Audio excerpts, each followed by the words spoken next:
Oh, so this is Charlene Burke with Grow Because You Know. That's www.growbecauseyouknow.com. Welcome to Morning Mindset Cafe, where we read a few pages from Napoleon Hill's Think and Grow Rich. Today I'm reading from my version, pages 168 to 173. For those in the room, there is a PDF available to you to read along if you choose. I'm going to get started on the reading and be back shortly. Bottom of 168 begins, how to develop persistence. There are 4 simple steps which lead to the habit of persistence. They call for no great amount of intelligence, no particular amount of education, and but little time or effort. The necessary steps are: 1. A definite purpose backed by burning desire for its fulfillment. 2. A definite plan expressed in continuous action. 3. A mind closed tightly against all negative and discouraging influences, including negative suggestions of relatives, friends, and acquaintances. 4. A friendly alliance with one or more persons who will encourage one to follow through with both plan and purpose. These 4 steps are essential for success in all walks of life. The entire purpose of the 13 principles of this philosophy is to enable one to take these 4 steps as a matter of habit. These are the steps by which one may control one's economic destiny. They are the steps that lead to freedom and independence of thought. They are the steps that lead to riches in small or great quantities. They lead the way to power, fame, and worldly recognition. They are the 4 steps which guarantee favorable breaks. They are the steps that convert dreams into physical realities. They lead also to the mastery of fear, discouragement, indifference. There is a magnificent reward for all who learn to take these 4 steps. It is the privilege of writing one's own ticket and of making life yield whatever price is asked. I have no way of knowing the facts, but I venture to conjecture that Mrs. Wallace Simpson's great love for a man was not accidental, nor the result of favorable breaks alone. There was a burning desire and careful searching at every step of the way. Her first duty was to love. What is the greatest thing on earth? The master called it love. Not man-made rules, criticism, bitterness, slander, or political marriages, but love. She knew what she wanted, not after she met the Prince of Wales, but long before that. Twice when she had failed to find it, she had the courage to continue her search. To thine own self be true, and it must follow as the night the day. Thou canst not then be false to any man. Her rise from obscurity was of the slow, progressive, persistent order, but it was sure. She triumphed over unbelievably long odds, and no matter who you are or what you may think of Wallace Simpson or the king who gave up his crown for her love, she is an astounding example of applied persistence, an instructor on the rules of self-determination from whom the entire world might profitably take lessons. When you think of Wallace Simpson, think of one who knew what she wanted and shook the greatest empire on earth to get it. Women who complain that this is a man's world, that women do not have an equal chance to win, owe it to themselves to study carefully the life of this unusual woman, who at an age which most women consider old, captured the affections of the most desirable bachelor in the entire world. And what of King Edward? What lesson may we learn from his part in the world's greatest drama of recent times? Did he pay too high a price for the affections of the woman of his choice? Surely no one but he can give the correct answer. The rest of us can only conjecture. This much we know: the king came into the world without his own consent. He was born to great riches without requesting them. He was persistently sought in marriage. Politicians and statesmen throughout Europe tossed dowagers and princesses at his feet. Because he was the firstborn of his parents, he inherited a crown, which he did not seek and perhaps did not desire. For more than 40 years, he was not a free agent, could not live his life in his own way, and had but little privacy, and finally assumed duties inflicted upon him when he ascended the throne. Some will say, with all these blessings, King Edward should have found peace of mind, contentment, and joy of living. The truth is that back of all the privileges of a crown, all the money, the fame, and the power inherited by King Edward, there was an emptiness which could only be filled by love. His greatest desire was for love. Long before he met Wallace Simpson, he doubtless felt this great universal emotion tugging at the strings of his heart, beating upon the door of his soul, and crying out for expression. And when he met a kindred spirit crying out for the same holy privilege of expression, he recognized it and without fear or apology opened his heart and bade it enter. All the scandal mongers in the world cannot destroy the beauty of this international drama through which two people found love and had the courage to face open criticism, renounce all else to give it holy expression. King Edward's decision to give up the crown of the world's most powerful empire for the privilege of going the remainder of the way through life with the woman of his choice was a decision that required courage. The decision also had a price, but who has the right to say the price was too great? Surely not he who said, "He among you who is without sin, let him cast the first stone."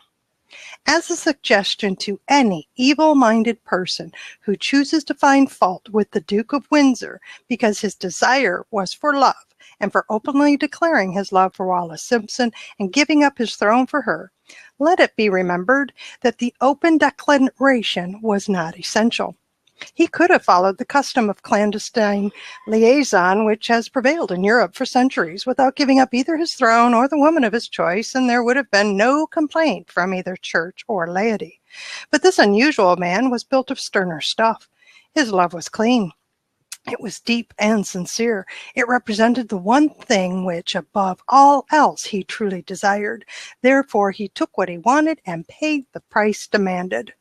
If Europe had been blessed with more rulers with the human heart and the traits of honesty of ex-King Edward for the past century, that unfortunate hemisphere now seething with greed, hate, lust, political connivance, and threats of war would have a different and a better story to tell. A story in which love and not hate would rule. In the words of Stuart Austin Weir, we raise our cup and drink this toast to ex-King Edward and Wallace Simpson. Blessed is the man who has come to know that our muted thoughts are our sweetest thoughts. Blessed is the man who from the blackest depths can see the luminous figure of love and sing, and singing say, "Sweeter far than uttered lays are the thoughts I have of you." In these words would we pay tribute to the two people who more than all others in modern times have been the victims of criticism and the recipients of abuse because they found life's greatest treasure and claimed it. Mrs. Simpson read and approved this analysis. Most of the world will applaud the Duke of Windsor and Wallace Simpson because of their persistence in searching until they found life's greatest reward. All of us can profit by following their example in our own search for that which we demand of life. What mystical power gives to the men of persistence the capacity to master difficulties? Does the quality of persistence set up in one's mind some form of spiritual, mental, or chemical activity which gives one access to supernatural forces? Does infinite intelligence throw itself on the side of the person who still fights on after the battle has been lost, with the whole world on the opposing side? These and many other similar questions have arisen in my mind as I've observed men like Henry Ford, who started at scratch and built an industrial empire of huge proportions with little else in the way of a beginning but persistence. Or Thomas A. Edison, who with less than 3 months of schooling became the world's leading inventor and converted persistence into the talking machine, the moving picture machine, the incandescent light, to say nothing of 100 other useful inventions. I had the happy privilege of analyzing both Mr. Edison and Mr. Ford year by year over a long period of years, and therefore the opportunity to study them at close range, so I speak from actual knowledge when I say that I found no quality save persistence in either of them that even remotely suggested the major source of their stupendous achievements. As one makes an impartial study of the prophets, philosophers, miracle men, and religious leaders of the past, one is drawn to the inevitable conclusion that persistence, concentration of effort, definiteness of purpose were the major sources of their achievements. Consider, for example, the strange and fascinating story of Muhammad. Analyze his life, compare him with men of achievement in this modern age of industry and finance, and observe how they have one outstanding trait in common: persistence. If you are keenly interested in studying the strange power which gives potency to persistence, read a biography of Muhammad, especially the one by Asad Bey. This brief review of that book by Thomas Segru in the Herald Tribune will provide a preview of the rare treat in store for those who take the time to read the entire story of one of the most astounding examples of the power of persistence known to civilization.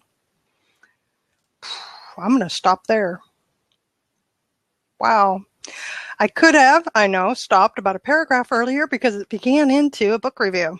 And that's where I'll start tomorrow so that we know what we're hearing. But oh my goodness, do we want to talk about persistence? All right, so let's say hello to some people. Hello, Sam, Jay, good to see you. I think your name is Fawn. Good to see you. Omar, I'm glad you're with us. Lady KK, Eli, Patrick, Michelle, Mike, man, good to have you here. Devon. Yes, I am recording according to my thingamabobby to the side there. Thank you, Cindy. Some changes, Cindy. Arnold, welcome. All right, so persistence. All right, so at the time, the story told, of course, is King Edward. Yes, no dot. There is no dot. That has been removed. So let's go back now. Persistence. So we're talking about King Edward and Wallis Simpson. The great scandal. He had a prince step down. Stepped down and said, no, thank you. King, right? Said, no, thank you to the crown because I love her. And he didn't have to declare it. He didn't have to say it out loud, but he did. He chose to. And the price they paid, right? There's always a price for what we are working toward, what we want, what we desire. There's always a price. So the question does boil down to, are we willing to pay the price? And are we willing to have persistence to get it? Gotta tell you, in the very beginning, the 4 steps, where Napoleon Hill clearly says that you don't gotta be smart. It doesn't take much intelligence. You don't have to have an education. And really, it doesn't take time or effort, but you must have these 4 things. This is what got me right at the beginning. I think we could have talked all on just this. You need 1, a definite purpose backed by burning desire. 2, a definite plan expressed in continuous action. 3, a mind closed tightly against all negative and discouraging influences. That's a tough one for me. 4, a friendly alliance with 1 or more persons who will encourage you to follow through with both your plan and your purpose. Good morning, Rocco. So my personal difficulties are with the naysayers. People being able to bust through what I think is a tightly sealed little bubble of mine, and I allow them in. So it's a struggle. Especially when I've been on the road of action, when I've been doing that which I laid out, the plan, I put it in place when I'm doing that, and I don't seem to be getting anywhere. It's really easy for those negatives, right, to break through. Slay the naysayers. Yes, Peter. And you know what so this is what I'm going to say to this is that it's kind of like the Tupperware seal, that when things get too full, the seal opens. So am I relying on those who are actually supporting me, or am I trying to do too much by myself? Because I know myself well enough to say I need to have these people around me. I need the reminder that I am on the right path. I need a reminder sometimes of what I said I was going to do. I've been in business almost 8 years now, and honestly, I've had to have that reminder of what was it I set out to do, and am I willing to be persistent to get it? So welcome, Maria. Move your phone up a little or down a little bit, sweetie, so I can see your beautiful face. Thank you, doll. So, you're not wearing your earbuds, are you? Nope. Okay, so it could get kind of wonky on your audio. I'll let you know. But so, hey, what do you got to say about persistence, lovely lady? I know you've got a lot to offer there. Full of it. Mm-hmm. That's what keeps me going. Persistence. So we have Alice, welcome. Organize, deliberate, and delegate. Okay, but yeah, Mike, some of those that have been against us. What do you think, Maria? Some of those who have been against us, maybe they can be our greatest motivators? Because people don't know and they have an opinion and nobody can stop them. Opinions are free to be given, but the power to accept them and reject them. Okay. That's the most important. Excellent. Welcome, Matt. Hello. Good morning. How are you this morning? Great. How are you? Doing better. So what can you add? What can I add? Yeah, I know you can add something. You've added great things to discussions. Yeah. One of the things that I was looking at the list of the 4 things that was listed, those 4 things, and which page was it? 168, right? Dependent on the copy you're reading from. Yeah, so it's actually at the top of 169 on my copy. You have definitive purpose backed by your burning desire, definite plan expressed in continuous action, a mind closed against negatives. Mm-hmm. So one of my it's just not loading for me. One of the challenges that I thought about with the decision of how he gave up his throne because he loved her and he wanted to spend time with her. That's a being sort of effort. One of the things I'm focused on is what actually the persistence is in terms of love, because I know when we have the falling in love feeling, sometimes we're not always focused so much on who the person is. We're focused a lot on their reputation or the idea of who they are. So is that persistence? Why did he make that decision of love? Is he probably made it and was able to give up his reputation and his sort of built sense of self and he his threw it power? away, yeah. And he threw everything away. And did he make that decision off of who she was? Or did he make that decision off, I want this identity now and I want to fall in love with this person so everybody sees me as this? And that's probably, like you said, because of the naysayers. But I do think that he did that not because of what everybody else thought. That's what he really wanted to do, and that was the persistent action that he had. I think a lot, though, when we do things with a burning desire, sometimes it is because we care what everyone else thinks of us. And that's not what Napoleon Hill wants us to do. He wants us to make decisions. See, that's the number 3. That's the negative naysayers. Absolutely. That's the one that says, like Maria says, I mean, we have a choice to walk away from them or to accept. They can rent room or they can live in my head rent-free sometimes. But that's just sometimes. Yeah. One more thing. Yeah, I'll add one more quick thing here because I have to make my lunch and go to work. Okay. But if you do take these 4 steps, and let's say that I'm an ego and I want to gain power and reputation. I want to gain this separate identity so everybody sees me this way. And you can take all the steps. Okay, definite of purpose backed by burning desire for fulfillment. I want to become this idea of a person. That fits. I want to be this person. A definite plan. Here's how I'm going to do this. I'm going to meet with this person. I'm going to associate with this person. I'm going to fulfill all of these identity labels so I can fit in with this group. A mind closed tightly against all negative and discouraging influences. You don't need to be this person. You are already who you are. No, I want to be this person. I want people to see me this way. So I'm going to do all these steps. And then a friendly alliance with one or more persons who encourage you. Yeah, I want to fit in with this group too and be seen this way. So you can see how the 4 steps, if you're in the position of I want to fulfill this mind identity and fit in with everybody, these 4 steps do support that mentality. It doesn't matter what your definite purpose is. You have these 4 steps, whether it's emotional, mental, spiritual, riches, in terms of great wealth, in terms of dollars or status, whatever it is that you have a burning desire for, then that's... Absolutely. That's how it happens. Even like I can think of plenty of leaders in history that would have all these 4 qualities. They were fantastic leaders and they understood this, but they just had very, very terrible values and they caused a lot of hurt and a lot of damage. So well, I'm sure they did. So there's the question: who do I want to be when? Exactly. What's the vision of me when I reach my major definite purpose? When my goal is attained, when I have the riches and the wealth that I am working towards.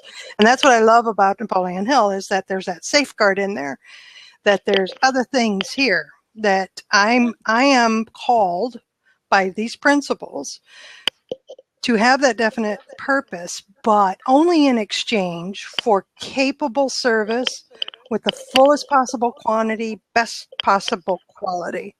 It behooves me to enter anything that I do in my attainment of riches, that it includes, I mean, those are the action steps. The persistence is an action thing. The internal thing is to make sure that I have integrity, that I am someone of honor, that I am someone that is doing no harm to others along my road. That's what I love. So what you're talking about are figures that are excellent for me to take a look at and to say, I just, I want what they have, but I don't want to be them when I get it. Yeah, it's almost like, I mean, these steps are a successful method, and those steps work whether you take it in a negative way to gain power and cause damage and exclude everybody. Love that excludes is not true love. Or you take a love that includes everybody and you take the steps and you use them in that direction. So it's a tool. All right, that's all I have to say. Excellent. So, thank you, Matt. so I'm all set. Always, You're welcome. Always glad to have you with us. Yeah, Such a joy. I love this. Yes. So cash flows to you. Monty. All right. Monty. What if the loved one is the negative naysayer? All I can say to you is that if that is the case for you, I can recommend a life coach. And that's where you might want to go to determine what to do with that. Good morning. So, persistence. I mean, above all else, I'm fortunate. Now, Monty has that question out there. It reminds me I'm very fortunate that I have the full backing and support of a spouse.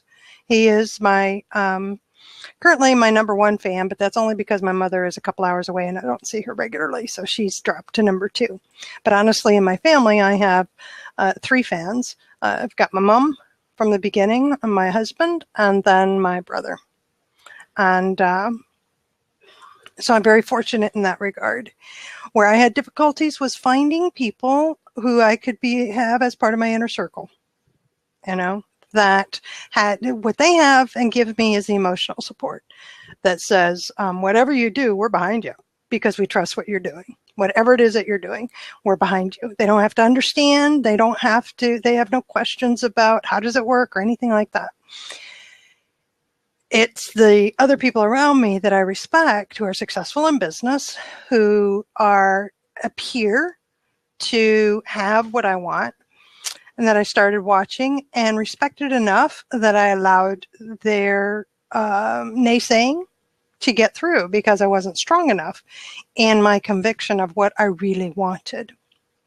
Looking back, this is what I realized. But even then, when I became strong in what I really wanted, I still struggled with those naysayers getting through the seal of my Tupperware bowl. That's the only thing I can envision. They were getting through. And so it was a battle. And every time I would stretch myself a little bit or try something new is when suddenly that committee would appear in my head. And I can name every one of them I could at one time. So I went through an exercise earlier this year that really did it. And I slayed the naysayers. Yes, Peter, you know how I did it? I'm going to share with you what was shared with me. And I did it, and it worked.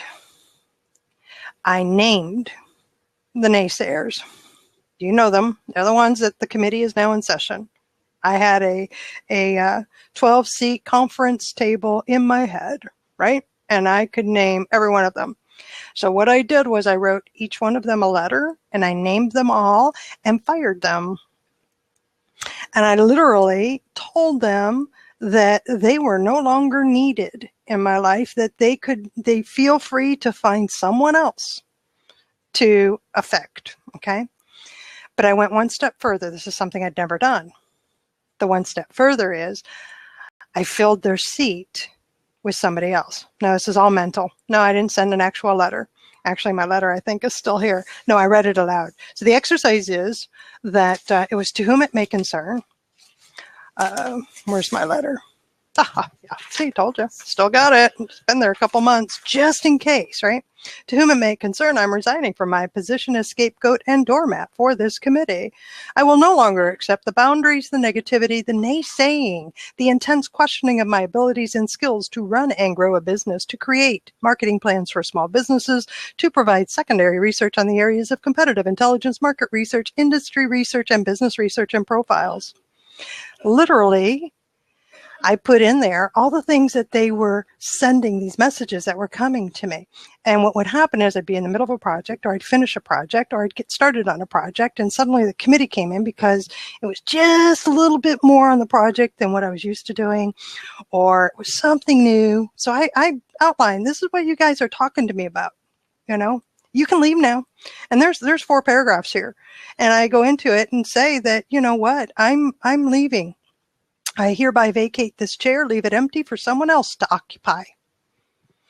You who want to play devil's advocate and question my ability in the name of just making sure you see both sides are welcome to fill this seat with whomever you believe can benefit from your words. You who are threatened by my ability, skills, and talents are welcome to fill this seat with someone you are equally threatened by. You who are unsuccessful and insecure are welcome to this opportunity to claim this seat as your own, and be assured on a regular basis that your thoughts of inadequacies and not being enough are justified. And it goes on. And it goes on from this moment, then I name them. You can leave. The seat is empty now. Somebody else can come in. Now, you're gone. See ya. Go away. It's like leaving the conference room. I now take this seat. And I seat myself at this table, and at this table, surrounded by, and I name the positive people and the successful people and the ones who are willing to share and willing to help me grow and willing to, if they're going to be negative, it is only in terms of, let's make sure that you've looked at everything you need to look at, right? So I start naming all of them. It took me a couple of times. I went through an exercise, and this was with a coach. Never was able to do it on my own. That's why I'm an advocate of coaches. And as you see, I still have the letter, and I haven't had to read it in months. I haven't had to read it. And things have changed, you know. So I offer that as an exercise to anybody who is dealing with those naysayers. So while I say all that, what can happen to me and where I stumble is that seal gets broken, and it's not the people I fired. It is literally, I'm talking with somebody online. Maybe we're talking here. Maybe I'm over at the coffee shop, you know, and we're talking about something, and I throw something out about what I'm planning to do next. And it's a complete stranger to what I've done to this point that starts the devil advocate. Or the big one was, why would you do that? You're in competition with so-and-so. Yeah. And the people will decide if they want me or so-and-so. Oh, you don't want to do that. You know, you'll hurt their feelings, and they're good friends. I'm like, something like that will get stuck in my head. And I'll wonder, and I did. I wonder, maybe not. Maybe not. You know, and what I ended up doing was I got with somebody within my inner circle and threw it out at them. And they said, and I included what this other person had said, the naysayer had said, that had gotten stuck in my head. And everything was brought to light, and it was assured by this trusted advisor that it's not that important. It is not your job to make sure that somebody else's business is doing well. It is not your job to send your potential clients to competitors, right? Yeah, that's what ended up happening to me. So that is a short, quick story about naysayers and how I tackled the big problem and am learning to tackle the little ones. But that's the one that will trip me up. That one will get me hesitating. How closed, tight is my mind? How well is that sealed against? And I admit it's not. There's still there's still a way to get in there. And I just consider that, well, I'm human. You know, the seat's empty, people. Surely I am not that interesting. I do this so that I can talk to everybody else. You know, I know these stories. I need to hear somebody else's. Thank you. Thank you. That's all I can say is thank you, Patrick. Yes, great morning. Good morning. Good to see you. Yes, Thanks ma'am. for joining us. Just got in from the gym. Can you hear me? I can. Okay. I can hear you quite well. Yes, just got in from the gym. I'm about to take the kiddos to school, but I had something I wanted to say because I read this book every day, and also on the Mastermind with this book. One thing that helps me that I've grown, I kind of typed it on the sidelines before I got in the game with you. But one thing I have grown from is sometimes someone has a challenging or a dissenting comment or statement about what I'm doing, about what one of my dreams or goals are. Is not so much take it as a negative, but really listen to it and really hear the challenge of it and try and really defend or really helps me to cement my own beliefs in what I plan on doing and what my desire is, you know. Sometimes you're talking about go ahead. The ability to discern what the intent is of the dissent. Yeah. Yes. And that comes into play as well. Yes. And you know, it takes time because sometimes when you hear people kind of joining in as far as in a negative sense, you know, I really have to sit back and as opposed to reacting and back in the negatives, just kind of, you know, take it in and then respond, but respond in a sense that my passion and my desire of what I really believe is my desire, what I know I can get accomplished, even if I'm standing by myself, and I use that as a challenge, you know, as a chip on my shoulder. You know. Uh-oh, I lost your audio. Okay. Yeah, okay, I was finished. But I just wanted to share that. This is the fun part. We're out of sync now. I'm sorry. And I'm hoping this doesn't happen from me to everybody else, we're out of sync. It's kind of fun. You just stopped and then we hear you. So just so you know. Right. But I just wanted to share that point. That's all. Okay. Yes, I love that point. The ability to discern what the negative is and the purpose and the intent behind it. And I think you're right that when we have some practice and the stronger we get in our desire to achieve that which we're working towards, it's easier to deflect most of the silly stuff, which is the emotional attacks. For me, it's the emotional attacks, such as that, you know, well, Charlene, you're going in direct competition with, you know, they think you're friends. You're going to hurt them. You know, this could be hurtful to them. And so, again, relationships, everything that's involved there got stuck in my head. So that one got me. Had you said that to me, we just met, I would have easily deflected it. Like, you have no idea who I am and all this. So there's all those other factors involved. That's why I say I'm just human, right? So sometimes those things get stuck in there, and I'm just grateful that we have people, I have people I can go to that can help me to discern whether or not it's actually appropriate. Love it. Thank you, Patrick. Hi, Mike. Welcome. Oh, I can't hear you. My mic was turned off. Okay. Hey, well, Charlene. All right. Good to see you. Yeah, I was just going to say, the one I like is when you're so ingrained with everyone else saying stuff that it's almost like you're hearing it in your own voice. Because I know I used to work with I tried to work with a client on a website, and I asked him, I said, what separates you from your competitors? I mean, he literally had a competitor within 3 blocks in both directions on the same street. And all I heard was crickets, because he didn't know what separated him from competitors, because he knew both the veterinarians at the other clinics, and he didn't want to offend any of them. And I'm thinking to myself, well, if you're not cheerleading for your own business, you're cheerleading for their business. There it is.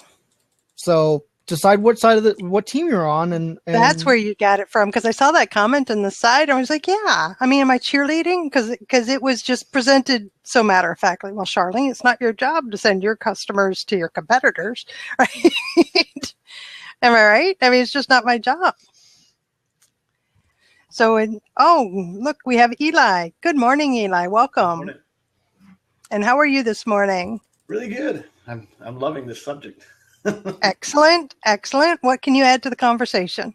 Well, it's something that you said, and I was thinking, when you were talking about, having coaches and things like that, and how, you still were struggling, but you were using your coaches. And I was thinking, it's like, I don't have that issue myself anymore. And why is that?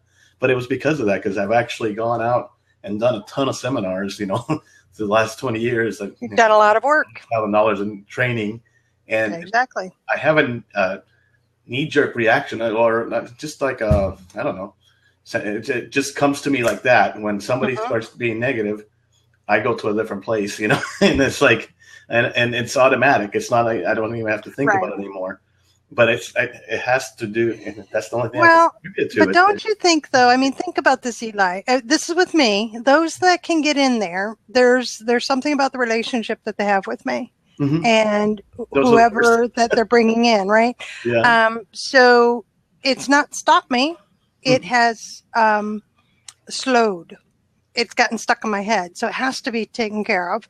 And who do I go to? So I have a coach, but I also have this inner circle of friends or advisors, if you will. And I throw it out there and see what they do with it.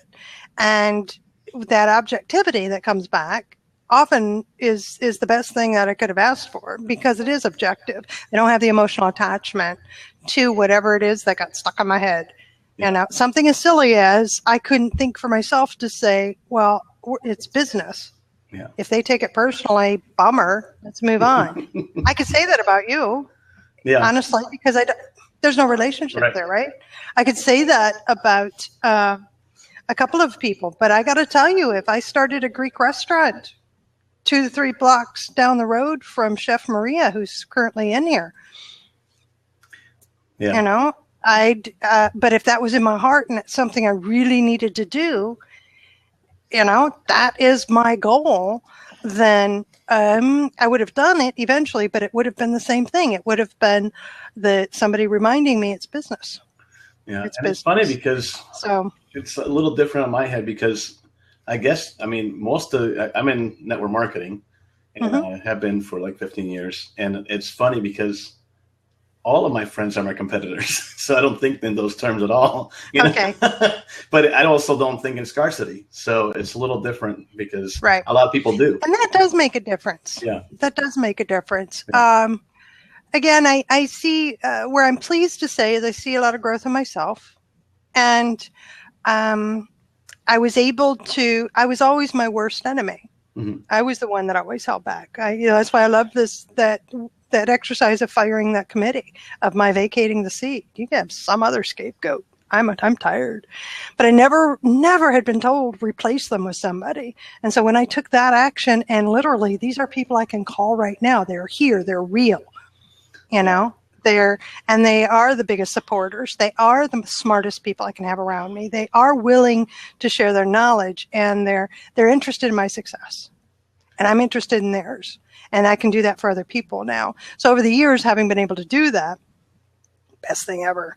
But yeah, I'm still human. I can still get stuck in there. And I think we all need our circle of influence to be the right circle of influence. And I like that idea of having an inner circle that you can go to. I mean, that's you that's have what coaching, I call them. You have yourself, to set boundaries to who you're surrounding yourself around with. But then having that inner circle, I love that, because that's what I've done it. I haven't done it like thinking about it, like, creating a circle of influence around me. But just because of, just doing business for so long, I guess, I don't know. And that's part of it too, I'm sure. As I was replacing these people, meaning that they were already there. It was just mentally the replacement that I need. That was a breakthrough for me to be able to do. Because when I started my business, there's 2 things. One is I didn't have a network. I mean, I could count my friends on three fingers. I didn't have a network. I was backwards socially. I was shy. I'm an introvert. I had no clue how to do small talk. I couldn't see the purpose in it. My honest, yes, I know, Mike. I know you're getting this. My honest to God, I have pushed against my inner nature, so that I could change and grow, because I wanted to be more. My preference was to stick with coding and development and continue to hide in a corner and be jailhouse white. And I was perfectly okay not having any friends. And I was okay with having a husband, and that was it. But there was something missing. So I really wasn't okay with it. And I made the conscious decision that when I started my business, I had to learn new skills.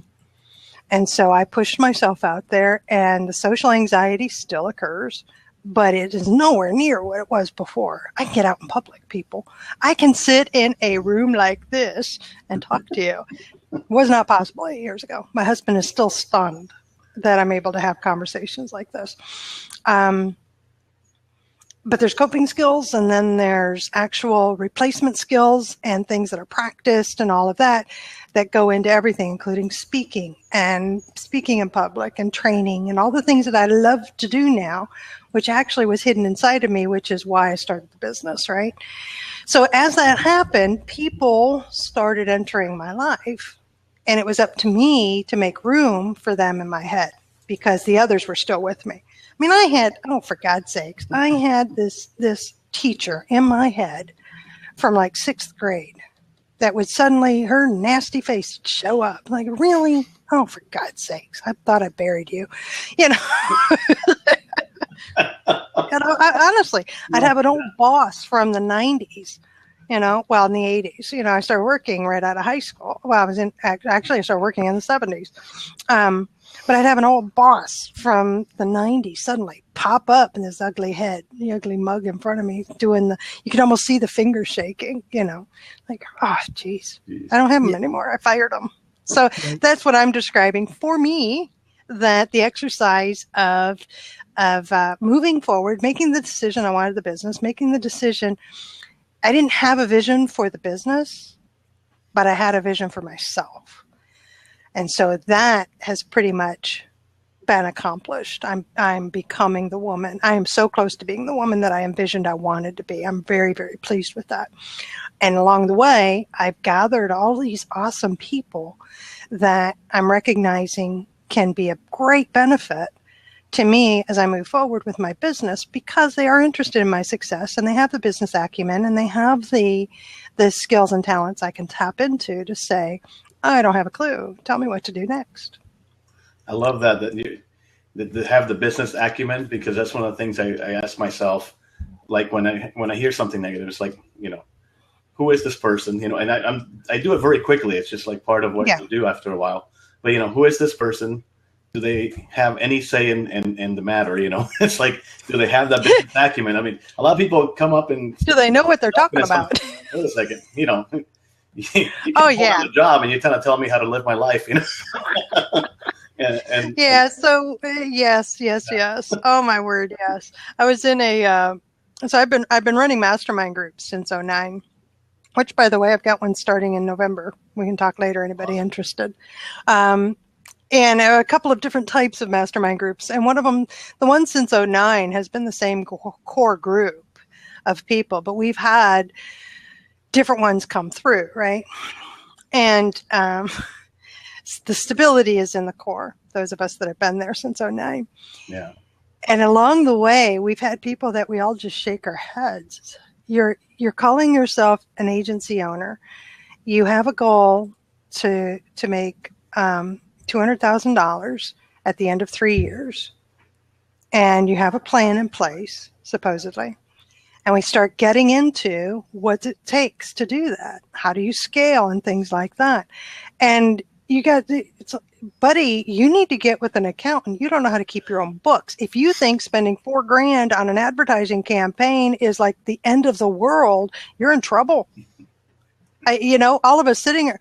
Hello, what was your revenue? Yeah. You know, marketing and advertising needs to be a minimum of 20% of your monthly revenue. What was your revenue? And you're balking at $4,000? All right, there's a problem. You're not getting the connection that to market means that you'll get sales. You know? Yeah. So yes, consider the source. I like that. Yeah. So no, I enjoyed it. I'm gonna step out, let somebody else. Okay. But Well, thank you for coming in, Eli. It was a pleasure to meet you. I hope to see you again every weekday morning, 8:00. I'm here. Sounds great. Thanks. Yeah. Goodbye. Mike. So what do you think? I was just gonna say on the marketing thing, it's interesting. When I used to work in Los Angeles with a woman, she hired me as her web design person, and then managed me over to computers and then notary. And when clients would come in and she'd have the business card, she would hand them a business card to look at.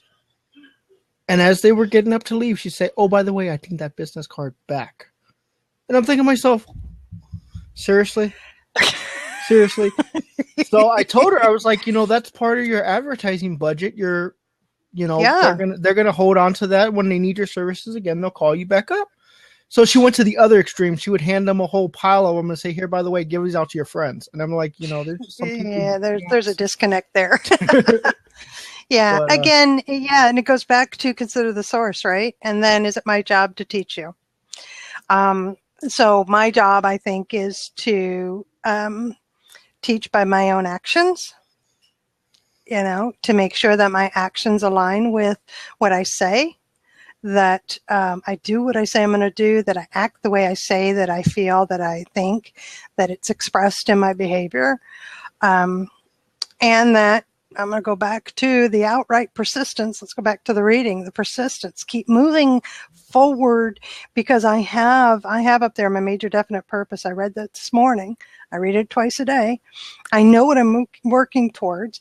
I asked for the plan to be revealed to me because the plan I was using wasn't working so well, but I became open to what plan will. And the minute I became open to it, the plan began to present itself. New services were presented. One of those is the Mastermind Groups. And that's what I'm building. And it's working. And it's easier than what I was doing before, which says that it's in line with who I am and what I'm doing. Yeah, I love some of my naysayers, because I've actually taken some of my naysayers and actually brought them along with me, so to speak, as I go on my business adventure, and I've actually turned some of my naysayers into some of my biggest supporters. Fantastic. So, well, good morning there. All right, so yesterday you were Mirta. Who are you today? I'm sorry. I'm the other co-founder. That's fine. It's just that yesterday, Mirta, oh my goodness, you have no hair. What happened, dear? I'm sorry, all the hair went to the face. And it's funny because I guess we have the same taste. She would be compelled to come. Wait, where'd he go? Oh, Mike? Oh, he just stepped out. Okay. It could have been he had to take a call or what have you. If somebody wants to come back, he will. But he has, as far as I know, he hasn't left the room. Gotcha. Yeah, he's still there in the comments. Gotcha. So who are you? So I'm Harold. Mirta is we're co-founder. She basically asked me to come on board, went to college with her, and I definitely believed in her mission and her dream. Yeah. So listening to you. Pretty awesome. Yeah, and I'm looking at the topic and I'm like, I love that book. So I was compelled to definitely come in. I loved everything that you said. It's just that I didn't look as good as you guys did in the morning. So I was like, let me not go in. What? You had to go brush your hair? Really? You're so silly. You look awesome. But definitely. Thank you. I loved everything that you were talking about. So how did it go with Mirta yesterday? Oh, it went great. She was delightful to have on here. She offered a lot to the conversation and shared a little bit about herself, and most of her time was in the after show. So at the top of the hour, I shut down the recording so I can keep it to 1 hour and the focus on what we've read. Yeah. And then I keep the room open sometimes anywhere from 30 minutes to an hour, depending on the conversations we want to have related to what we've talked about. So. Gotcha. I love this. I don't know. We're going to have to come up with another name so both of us could attend your sessions. Just get another ID. That's all you need. Just get a profile under a personal name. Sparkles 2 or something. Well, there you go. You can do that too. You can do that too. So you like the book. How are you doing on persistence? How are you doing on keeping those naysayers at bay? Or as Peter says, slay the naysayers. A business partner. So most of our time is definitely spent communicating with each other. She's actually in New Orleans. I'm in New York. However, I feel like every other hour of the day, we're like on the phone with each other or communicating with each other. The naysayers are going to be there. And I think it's basically like your circle, your inner circle, and whoever you surround yourself, that just keeps you in line with what your overall goal is. So even when they do introduce themselves, it's more so we are so focused on our goal that it's not really deterrent. I love that. Yeah. You just deflect it. It you really the is. shield of being focused on your goal. It is. Love that. And I can say that the majority of the time I do that as well. It's those times, though. The reminder that I'm still human. That's the way I look at it. It's just a reminder I'm still human. Yes. That my defenses aren't as strong as I'd like them to be. And that it's just the way it is. So yeah. Glad you're here. And you talked about your mastermind group after that. So, I mean, you basically would have that group to also go to, and they'll put you back in your space. Somewhat. Now I have one that I'm a participant in, but the rest I moderate. So I'm not an active member. I'm the moderator, facilitator of the others. So the focus is all on them. I don't bring my own stuff unless they ask. And sometimes it's appropriate, but quite honestly, it's a bit different on the ones that I moderate. But you're right. I have the inner circle. I have a mastermind group of my own that I'm a member of. And then I have the ones that I moderate, which are greatly inspiring, by the way. I agree. Terrifically inspiring. So, Eric, welcome. You're back home now, away from the lake. Yes, good morning. Yes, back at the home base. Good to see you. Great read this morning, as always. Really, really appreciate it. And as I was hearing you go through some of your personal testimony to this, Charlene, I'm just thinking, who in the heck would be a naysayer to you? I mean, that was my first reaction. I'm sure it's a reaction of a lot of people, is that you're so kind. I mean, they're there. I mean, it's not only the attitude, but you've got a depth of intellect that I mean, I was just literally thinking, like, who could poke holes in that? Not that any of us are without flaws, but I'm just saying that that was my first reaction. Then wow, thank you. They can. Yeah. And it's kind of it can be a deep topic, right? Because one of the things that you commented on and others have commented on is it's often not the ones that have the impact are the ones, maybe their loved ones, maybe their family, maybe their friends, or somebody oftentimes from years ago. There's an emotional attachment. Yes. You talked about like an old boss. You talked about, an old school teacher. And it's sometimes amazing how these people can hang around in our head, isn't it? She's freaking dead. Literally, a woman, I didn't bury her, somebody else did. And I'll never forget when that happened to me. That was my reaction. It was like, oh, what? And then she stayed there a while. That was a while back. That was quite a while back. But that was the experience was, wow, you've been dead for how many years? What the heck? And so, again, there was emotional attachment there, yeah. It's really interesting. A couple of things I jotted down is, first of all, just,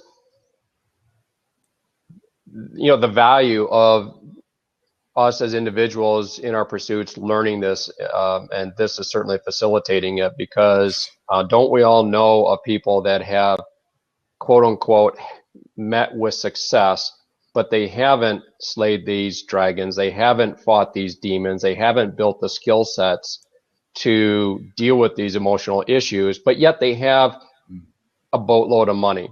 And I'll just cite two individuals that came to mind.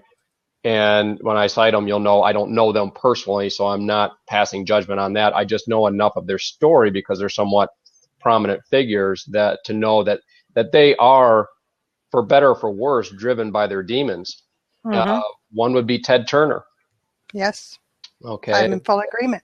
Yeah, with CNN, a little look into his upbringing, particularly his relationship with his father, and some tragic events and stuff like that. And again, I'm not passing judgment on him as a human being, but just to listen to the guy, you just go, wow, you've got a boatload of money.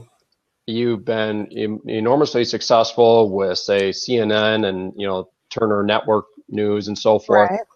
But, you're an elderly guy, and you're filled still with demons. Hate and anger and yes. Yep.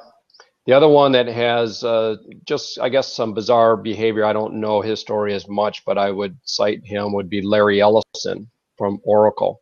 Really? And, okay, you know more of him than I do then. I'm not familiar with his story. Yeah, and I don't know that much about him, but he just seems very off balance in some of his behavior towards people. But so my point on that is, how great it is, either as individuals or as a group here on Blab and so forth, to kind of dig this well before we need the water, because we think it's a difficult situation to need these skill sets, to be working on these skill sets, emotional and intellectual skill sets, when we're, say, quote unquote, not successful. But I think we would all agree that we would be in much worse shape if we get those outer trappings of wealth and money and have not learned these skill sets, because then to backtrack and humble yourself to the fact that you've got to learn is can you really do that? Yeah, right. it's much more difficult. Well, those are excellent points, but and it brings to mind that why do I want to be rich? And the why I want to be rich isn't rooted for me, in surrounding myself with luxuries and a status thing. My want for the money and to be rich, which is, I've got the numbers there. My want is rooted in the desire to have a positive effect and impact on people. And it's honestly, you probably won't see what I do because most of what we do is anonymous, but I'm at the top of the hour. I'm going to close this down and then we'll continue. Okay. All right. You bet. So I want to thank everybody for being here. Morning Mindset Cafe. This is Charlene Burke with Grow Because You Know. That's www.growbecauseyouknow.com. Let's move forward with the day on purpose, with purpose, to grow our hearts, grow our minds, and grow our businesses. So